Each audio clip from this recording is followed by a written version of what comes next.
Assalamu alaikum masu kallon mu, barkanmu da kasancewa da ku a tashar mu na Premium Hausa TV da ke kawo muku labaran duniya kai tsaye. A cikin labaran namu na yau za ku ji cewa sabon gwamnan jihar Ondo Okeredolu ya yi rantsuwar kama aiki ba kakkautawa. An horar da ma'aikatan gidan talabijin na tarayya wato NTA Bauchi kan yadda za su ba da agajin gaggawa a duk lokacin da bukatar hakan ta tashi. Kanin labaran kenan, yanzu kuma sai a gyara zama don jin cikakkun su, tare da ni mai karantawa Abubakar Muhammad Biyu. Sabon gwamnan jihar Ondo Okeredolu ya yi rantsuwar kama aiki ba kakkautawa biyo bayan tsohon gwamnan Okeredolu bayan ya yi fama da dogon jinya.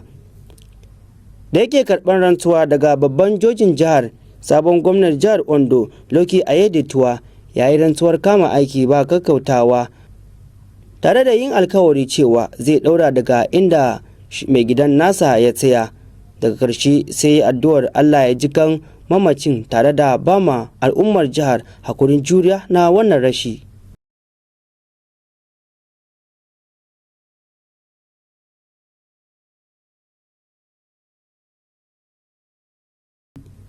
An horar da ma'aikatan gidan talabijin na tarayya wato NTA Bauchi kan yadda za su rika ba da agajin gaggawa a duk lokacin da aka samu hatsari da makamantansu. Jami'in kungiyar bada agajin gaggawa reshen jihar Bauchi Awal Bashir shi ya bada wannan horo a lokacin da yake kammala bayar da horo na kwana biyu da ya shirya wa ma'aikatan gidan talabijin NTA Bauchi, wanda a cewarsa wannan horo ya zama tilas la'akari da muhimmanci da 'yan jaridu suke da shi. Ka koya zai taimaka wajen ilmantar da al'umma. Ga cikakken rahoton kamar haka. Now you are now trying to live and free the land and the heart itself will continue to breathe more. Wannan shine yadda aka gudanar da horo ga ma'aikatan gidan talabijin na NTA Bauchi kan yadda aka misalta musu yadda za su bada taimakon gaggawa a karon farko a duk lokacin da ake cikin wani matsanancin hali na rashin lafiya a ciki da wajajen ayyukansu daban-daban. Go for breathing. He's now taking the breathing of the casualty. Yes, all right. Like this.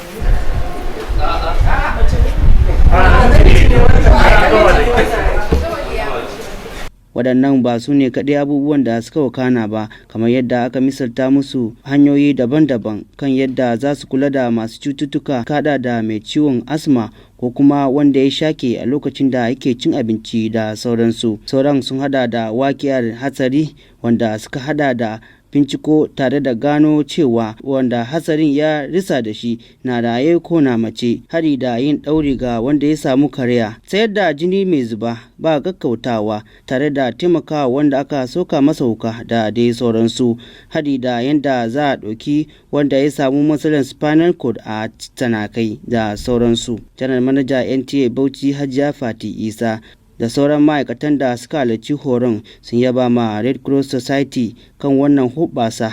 Gaskiya ne ina kira ga gwamnati da ya kamata a ce su rika hada su ma da Road Safety Commission a duk wurin operations ɗinsu.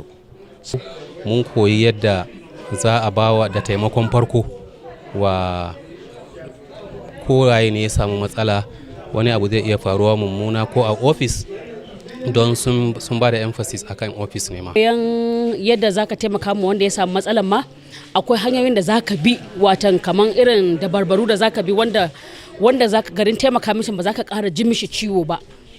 Mai bada horon, wanda shine shugaban bada horo na kungiyar bada agajin gaggawa na Red Cross reshen jihar Bauchi, Awal Umar Bashar, ya bayyana cewa manufar bada wannan horo shine don ganin sun hada gwiwa da gidan talabijin din wajen wayar da al'umma kai kan aikace-aikacen su, har wayo kan gudumawar da al'umma za su iya bayarwa wajen kawo ɗaukin gaggawa da sauransu. Na tabbatar na san abin da suka samu, yadda suka fahimci wannan abu din, na san mutane za su amfana da shi, ba wai kawai mutanen NTA ba, mutanen cikin gari ma an wani abu ya faru, idan akwai wani dan NTA wanda ya samu wannan training, na tabbata zai iya taimakawa a wannan da sauransu. Ya kamata wannan ilimin ba da taimako na farko ya kamata mutane su san wannan ilimi.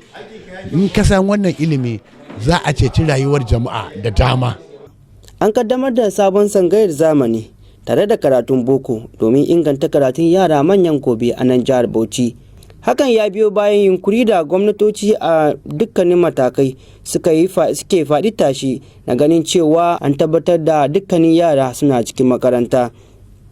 Wanda ya samar da wannan makaranta shine gwani Ibrahim Karibullahi Jibrin.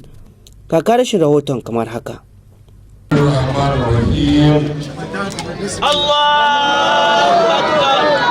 Wannan shine kaddamar da makarantar tsangaya na zamani hadi da boko wanda ta hada da sashen nursery, primary da secondary da ke unguwar Madina Quarters a nan cikin garin Bauchi. Da yake jawabi kan muhimmancin makarantar tsangaya, tsohon shugaban Subeb Dr. Surumbai Dairu Bauchi tare da Dr. Mujtaba Abdulkadir da sauran baki da suka yi jawabi sun bayyana cewa wannan hadaddiyar gini wanda aka gina shi da manufar karatun alkur'ani hadi da boko ya nuna muhimmancin karatun alkur'ani a tsakanin musulmai. Da za mu zo buɗe irin wannan wuri ta fara wuri a ce ba wata private school bace, makaranta ce ta alkur'ani. Yana nuna cewa tsangaya yana da wani muhimmanci mai zaman kansa. An gama wannan. Abu na gaba JKLM zuwa ƙarshe shine ce saboda haka mu yanzu 'yan boko ne, muna zuwa ATM muna cire kuɗi, boko ne, kwamfuta ce, mun iya ma kwamfuta, sai don haka mu ajiye maganan ƙin karatun boko a makarantunmu. Kun san an ɗauki harama sosai wajen tafiyar da abin da ya kamata ma addinin musulunci.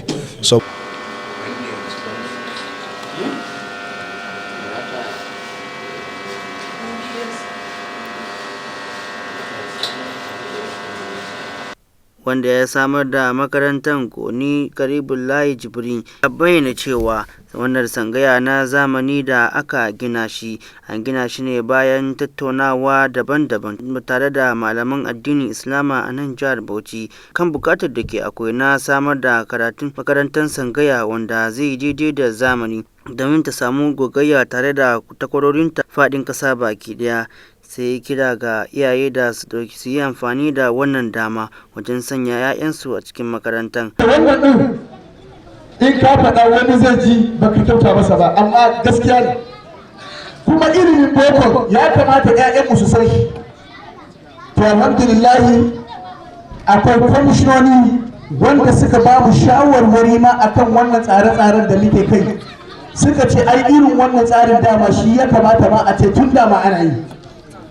Kuma mun samu ƙarfin gwiwa da na fara wannan yanzu makarantar ta cika. Abin da zai baku mamaki alherin da Allah ya kawo jihar Bauchi shine a yanzu duk wani country da yake nan gefen Babe da suka wakana wajen wannan taro sun hada da rera karatun alkur'ani tare da bayar da kyaututtukan baki da aka gayyata hadi da malaman alkur'ani wajen yaba ma kokarinsu da suke da shi wajen karantar da alkur'ani da sauransu.